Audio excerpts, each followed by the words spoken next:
Shoutout po, nandito po tayo sa barangay Talisay. Nandun po sila Kuya Bol sa loob. Ulit ko sana po maging maganda ang pag-uusap.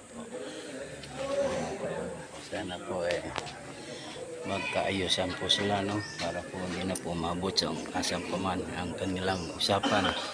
Kasama po din natin si Papa Edu ng mga kalingap, no. Ulit ko.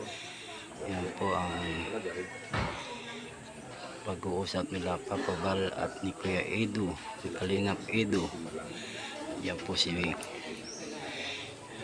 Boss JP Alipio. Yan din po yung magkapatid na sila Star Rock, Jones Vlog.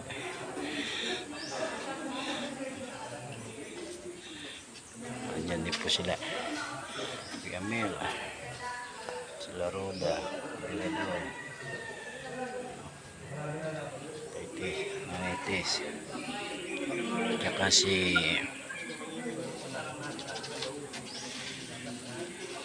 paasawa ni Rhea, si ano. Yan po sila po yung mag-usap na sa loob sa barangay, no.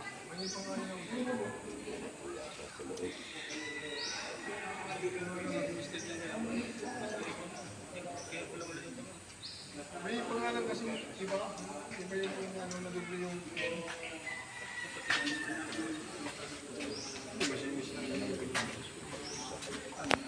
Sila lang po ang pwedeng lumapit doon. Hindi po tayo pwedeng lumapit, no, mga kalingap.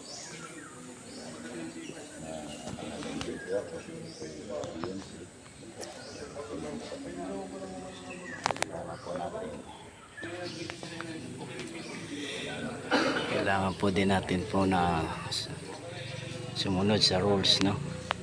Shout out po sa inyo lahat.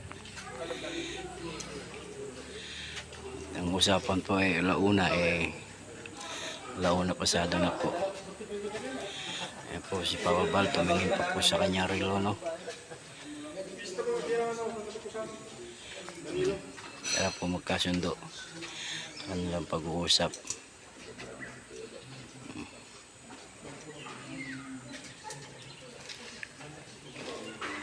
Sana nga po magkaayos po sila na hindi na umabot sa uli sa pagbalik sa tulpo, no. Dahil pinaglalaban lang po ni Kuya Bal dito yung pangit na salita ni Beyonce kay Edu na manyakis, no. Sa totoo lang po parang may pagsiselos lang po. Magsiselos lang po si Beyonce ng mga kalingap. Kaya po linisin ni Kuya Bal ang pangalan ni Kalingap Edu at hindi na mabansagan na sabihin ay manyakis. Magsiselos lang po, no. Sige po.